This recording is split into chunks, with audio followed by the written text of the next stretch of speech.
La obra de José de Acosta, no la voy a descubrir yo ahora, tiene una gran relevancia. Sus dos obras fundamentales, el de Procuranda Indorum Salute y La historia natural y moral de las Indias, han sido consideradas de las más relevantes aportaciones para la comprensión de América en el siglo XVI. Es, por tanto, muy poco lo que cabe añadir a ese reconocimiento, por otra parte, tan justo, ¿no? Lo que no se ha estudiado tanto como los contenidos de esas obras es la metodología que el jesuita utiliza para desarrollar esos contenidos, ¿no? Es verdad que algunas novedades metodológicas de Acosta han sido utilizadas en más de una ocasión y se han destacado, entre las que cabe señalar pues, su esfuerzo racionalizador, el recurso a la experiencia, la utilización de hipótesis, es decir, todo eso de alguna manera está ahí. Es verdad que también en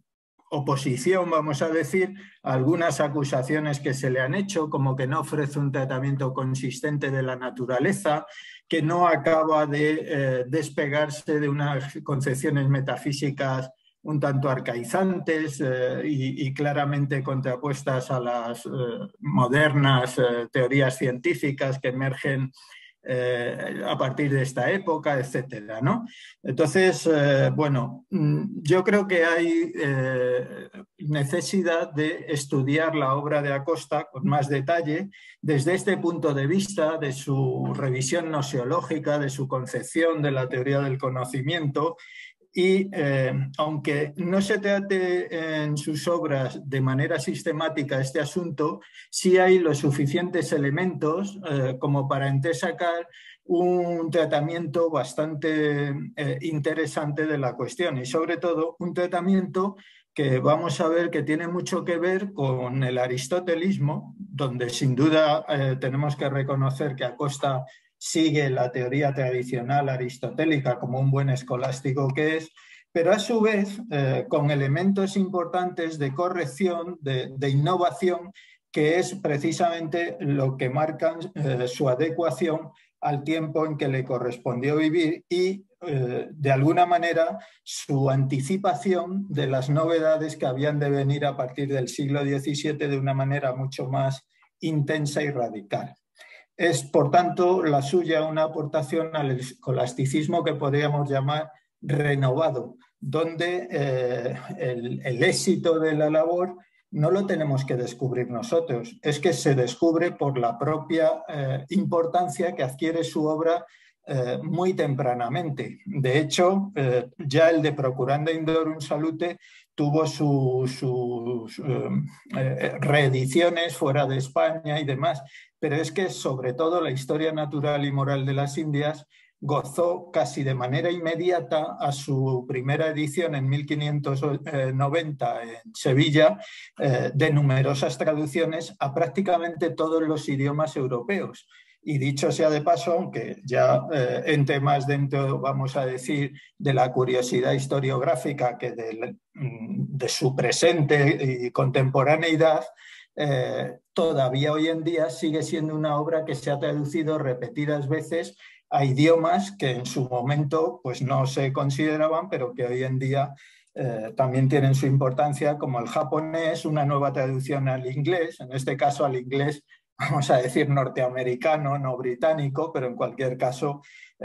nuevas aportaciones también al italiano, etcétera. Es decir, estamos ante una obra que conoce el éxito de inmediato, que ese éxito se transmite al resto de Europa, que entonces es la que de alguna manera marcaba la importancia científica de un texto y que va a influir además sobre numerosos autores, ¿no? De la influencia sobre Locke ya se ha hablado en muchas ocasiones, quizá mucho menos conocida, de forma, diría yo, detallada, es la influencia sobre Bacon.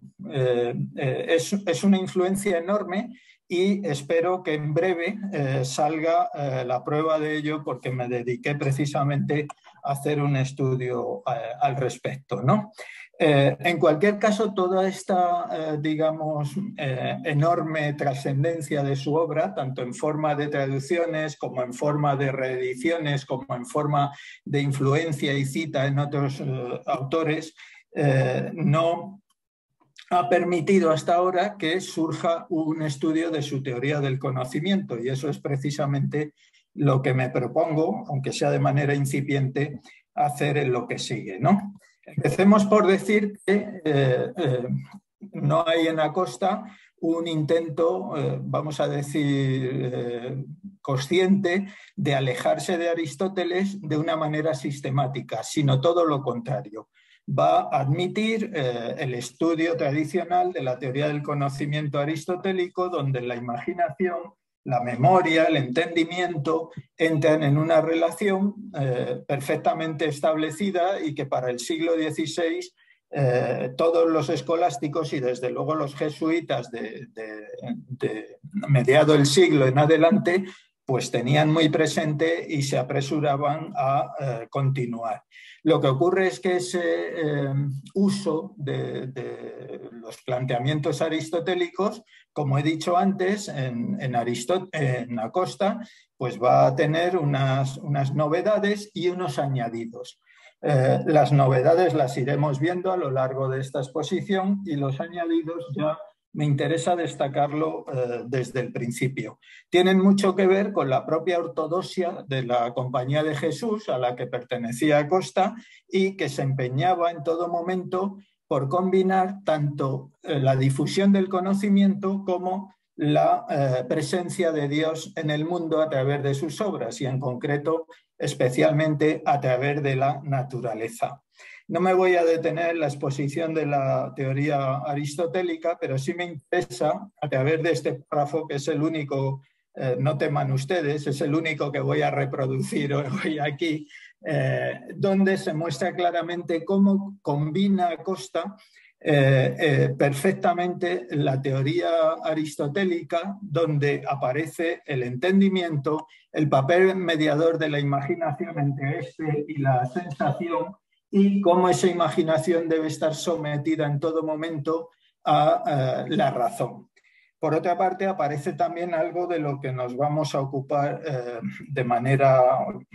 amplia en lo que sigue, que es el concepto de experiencia y demás. Y por último, en la parte final del texto se puede apreciar cómo todo ello en Acosta adquiere de alguna manera un sentido trascendente, teleológico, que sirve para enlazarlo con lo más alto, que lógicamente en la teleología costista y jesuita es Dios, ¿no? Entonces, este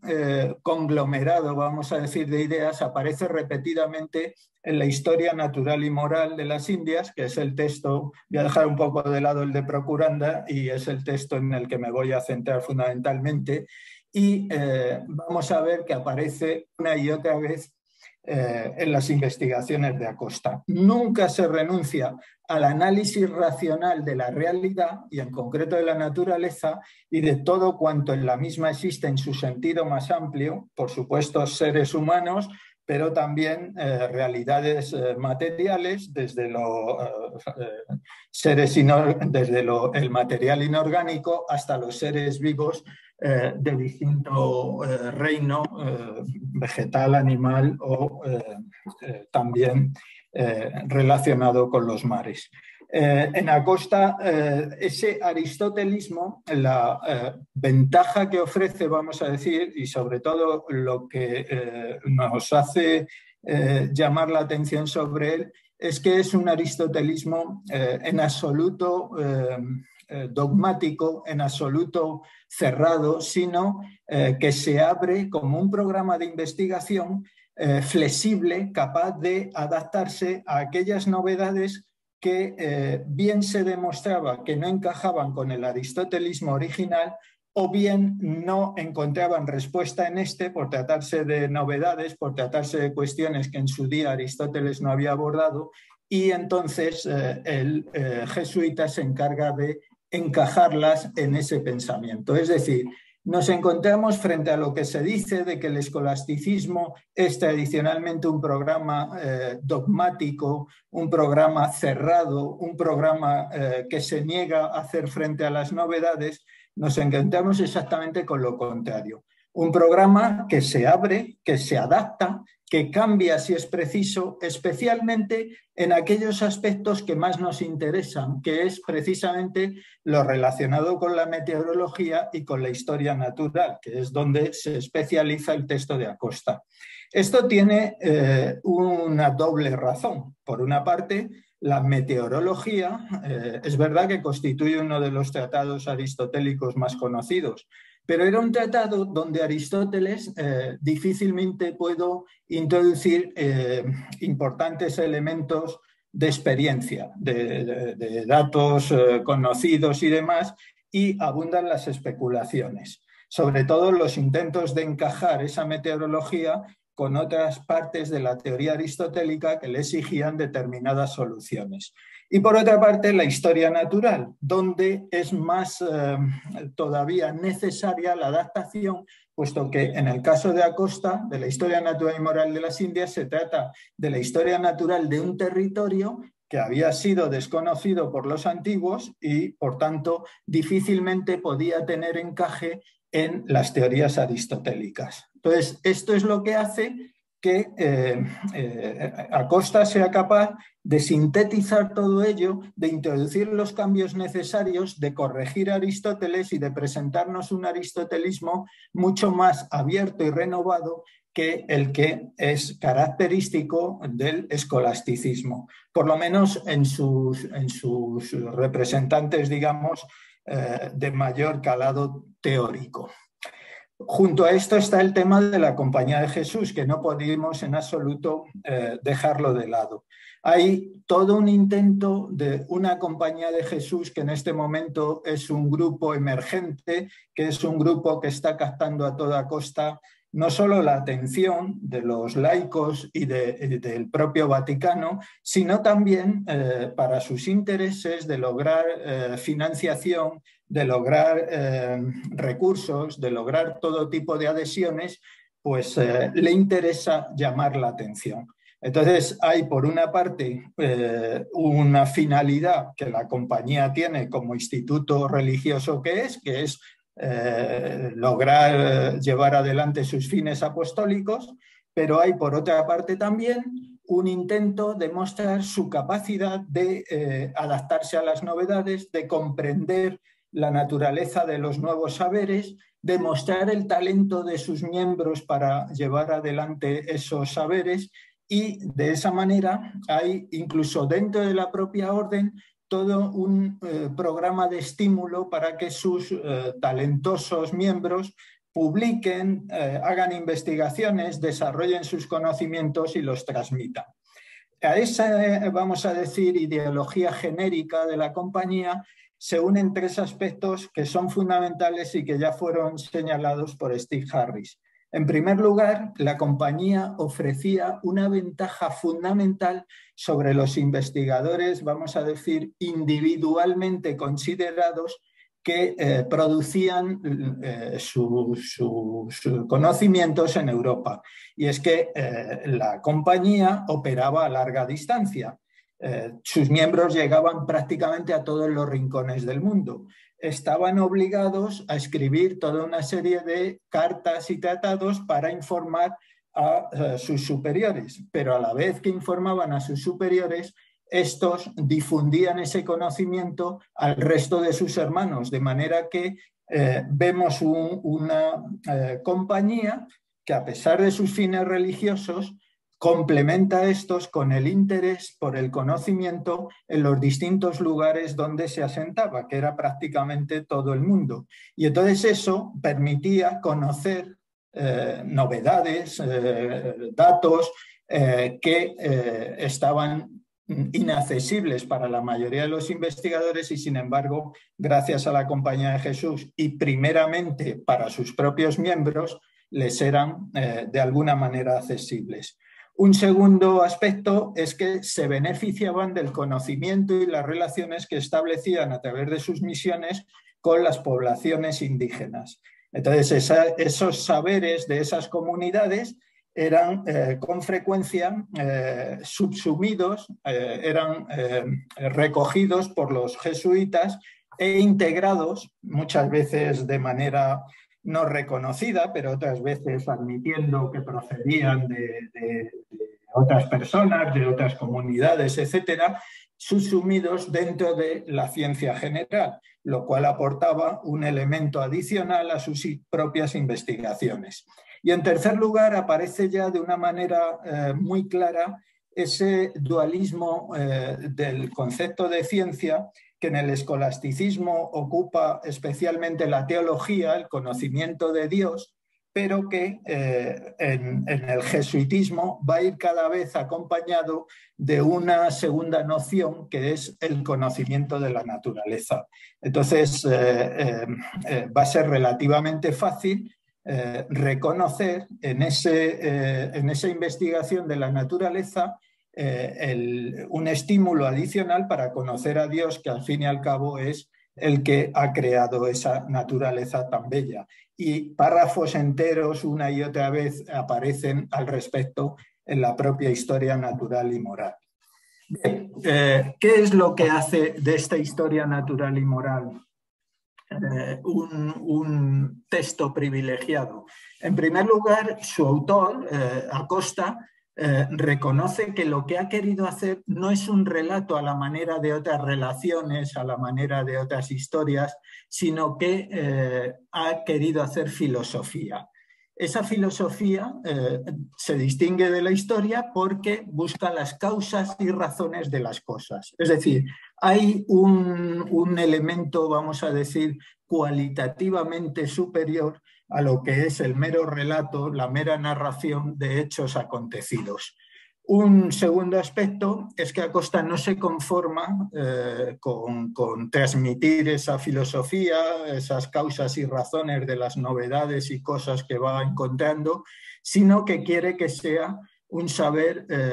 grato, entretenido, y cuando dedica el libro a la infanta Clara Eugenia, la hija de Felipe II, le advierte que no es solo que quiera que, como Aristóteles prescribía en la metafísica, busquemos saber más y saber mejor, sino también que ese saber nos sea agradable, nos permita de alguna manera disfrutar, deleitarnos con su adición, ¿no? Con su conocimiento. Y, en tercer lugar, lo publica en vulgar. Es decir, frente al de Procuranda, que Acosta publicó en latín y no llegó a traducir, la historia natural la publica en vulgar. Los dos primeros libros, además, los tuvo que traducir del latín, el resto de los libros parece ser que los escribió directamente en castellano. ¿Por qué? Pues porque se hace más accesible ese saber y, por tanto, coincide de alguna manera con las tendencias emergentes en este momento que hace que los científicos más conscientes quieran escribir en vulgar para que sus textos gocen de una mayor difusión. Es decir, estamos ante la conciencia por parte de Acosta de una serie de elementos que ya están en lo que podemos considerar los científicos de la época o van a estar con posterioridad, y en él ya aparecen a finales del siglo XVI. Con todo, la historia, que es filosofía en su parte natural, es también historia, como reconoce el propio Acosta, en su parte moral. Pero en esa parte moral él advierte repetidas veces que tiene un valor por las novedades que da, por el conocimiento que propicia de los indios de América y demás, pero que no es filosofía. La filosofía en la historia natural y moral está en la parte natural, es decir, la dedicada al análisis de los territorios, de los vientos, de las aguas, de los animales y de todo aquello que forma parte de la naturaleza en su sentido más amplio.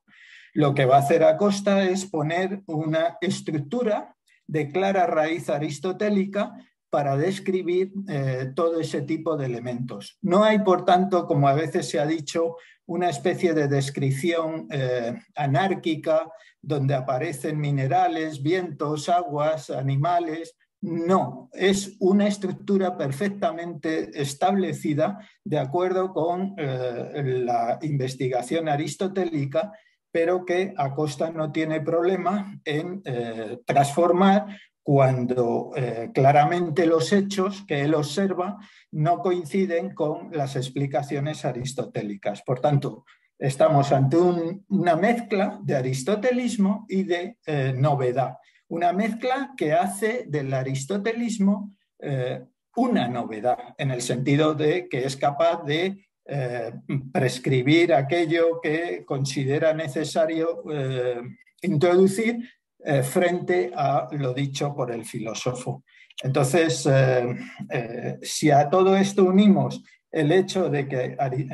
Acosta no renuncia jamás, como buen jesuita, que no puede olvidar en absoluto que lo es,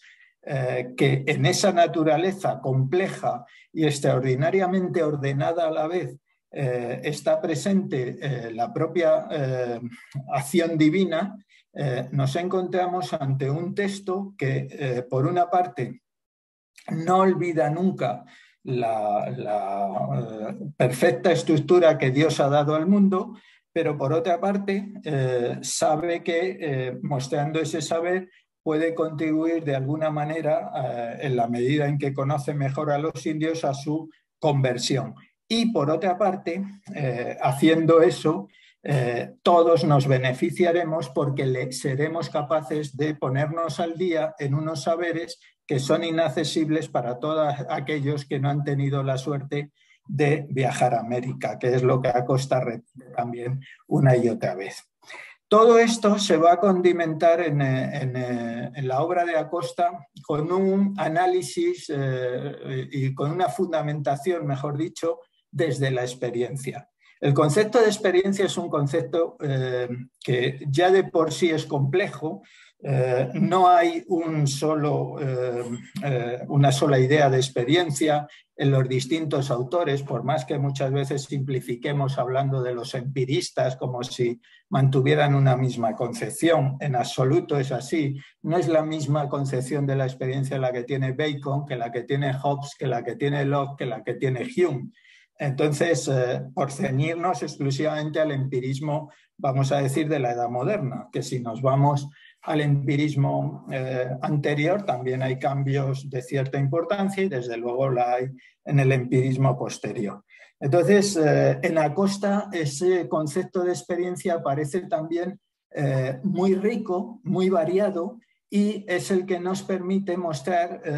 cómo es capaz en todo momento de añadir rasgos que no estaban en Aristóteles, pero que luego se van a presentar de una manera más clara en el pensamiento posterior. Ahí destacaría especialmente cómo Acosta es capaz de abandonar la concepción aristotélica en la que el individuo es testigo de la realidad, es decir, es un sujeto pasivo que depende del objeto que lo configura de alguna manera, como la tablilla de cera que dice Aristóteles en la que hundimos el anillo y entonces queda marcado.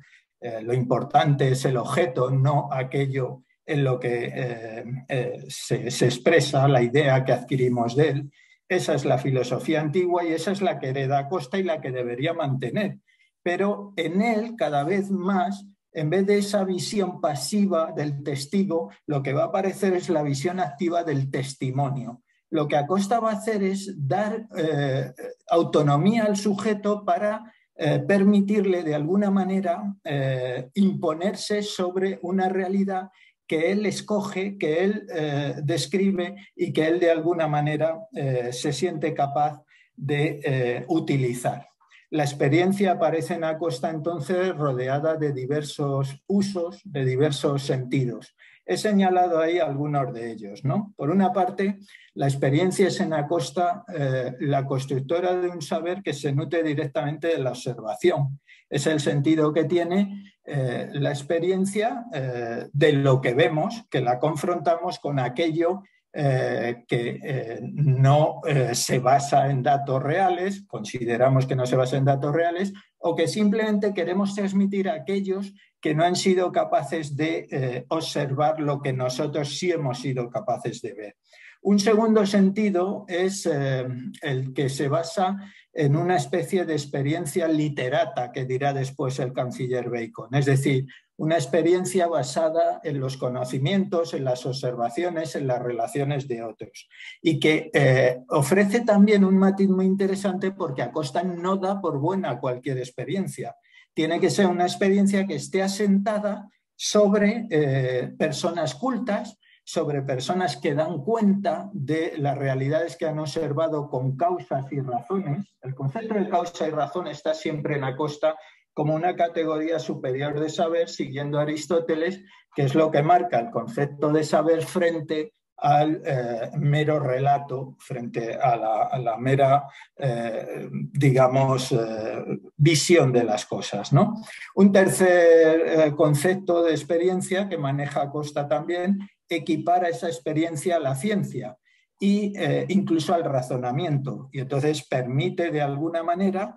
justificar cualquier saber siempre que haya sido visto, siempre que haya sido percibido, siempre que haya sido objeto de experiencia. Un concepto que yo creo que es fundamental es el que hace de la experiencia un elemento de demarcación. Es válido el conocimiento basado en la experiencia, no lo es el conocimiento al que le falta experiencia. Y en virtud de eso es capaz incluso de refutar las afirmaciones de padres santos como San Agustín, como Lactancio o como el mismo San Juan Crisóstomo. Es decir, va a verse capaz de relegarlos al papel de padres de la Iglesia, de hombres de predicación o de hombres de conocimiento divino, pero no hombres que son capaces de discutir el conocimiento racional de las cosas, de científicos, vamos a decir, utilizando un término un tanto anacrónico quizá para la época. Y por último... Perdona, sí. Llevas 25. 5 minutos, ¿no? Acabo. ¿Perdón? Que sí. Sí, bien, gracias. Por último, hay en Acosta, aunque en esta época todavía el campo semántico que distingue la experiencia y el experimento todavía no está suficientemente desarrollado y va a tardar todavía algo más en desarrollarse, ya hay también atisbos de esa distinción entre lo que es una experiencia, vamos a decir, natural, espontánea, y una experiencia provocada y dirigida, es decir, el experimento en su sentido más racional de los científicos posteriores, empezando por el propio Galileo. ¿Dónde nos lleva esto? Bien, lo primero que quisiera señalar es que no hay en Acosta, a pesar de su escolasticismo, a pesar de su seguimiento del paradigma aristotélico, ese supuesto dogmatismo, ese supuesto, digamos, tradicionalismo que le impide abrirse a novedades y demás. El suyo es un escolasticismo que utiliza categorías suficientemente flexibles como para desarrollar nuevas experiencias, nuevas concepciones y, por tanto, aportar ya en la línea de la ciencia posterior vislumbres de lo que ha de venir. Pero, en segundo lugar, hay en Acosta 3 elementos que me parecen fundamentales. Primero, cómo los clásicos, la norma típica del escolasticismo, seguimiento de la autoridad de los clásicos y en concreto de Aristóteles y demás, va siendo sustituida por el papel de la experiencia y de la razón. Ya en Acosta eso está muy patente y de una manera concluyente. Un segundo aspecto es que los cambios conceptuales que aporta o que son visibles en la obra de Acosta son los mismos que después se van a destacar, sobre todo como aportación jesuita al saber matemático. Toda la obra de Peter Dyer y toda la consideración posterior del desarrollo del matematicismo en la escuela jesuita ha destacado especialmente ese papel del experimento, de una nueva concepción de la experiencia. Bueno, eso ya está en Acosta y de alguna manera creo que es algo interesante, aunque no lo aplique a la matemática, sino al saber natural, a la filosofía natural y a la historia natural. Y por último, el papel de la nueva ciencia. Hay desde hace tiempo, yo diría desde hace sobre todo unos 20 años, una reivindicación constante de que lo que habíamos considerado sagrado en la ciencia, la revolución científica, las aportaciones teóricas, las medidas y demás, debe ser puesto en cuestión y primar también el énfasis sobre el papel de los expertos. Hacer mención de la importancia de las técnicas de navegación, de las aportaciones cartográficas, de las novedades mineras, de los instrumentos de medir, que de alguna manera van a configurar también en igual medida, al menos que las teorías y demás que atribuíamos a los grandes científicos, van a contribuir también al avance de la nueva ciencia. Pues bien, lo que quisiera reivindicar es que esa aportación de las técnicas de navegación, cartográficas, de mineras, etcétera, no se consolida solo con la práctica, como algunas veces parece darse a entender. Hay también pequeños cambios teóricos, pequeños cambios nosiológicos, de mentalidad, estructuras de pensamiento que se van de alguna manera adaptando a nuevas realidades y que hacen que debamos estar muy atentos a esos procesos para evaluarlos en la medida en que se merecen, porque si no corremos el riesgo de reivindicar una especie de nueva ciencia para los países ibéricos, a uno y otro lado del Atlántico y demás, sin conciencia teórica. Y me parece que no es exactamente así, me parece que hay una cierta aportación teórica, solo que esos cambios teóricos, como todo lo que es incipiente y empieza a desarrollarse, hay que buscarlos con la necesaria precisión para encontrarlos, para ver dónde van emergiendo y para ver cómo enlazan con lo que después va a desarrollarse y vamos a reconocer como verdadera novedad. Y esto es todo. Muchas gracias.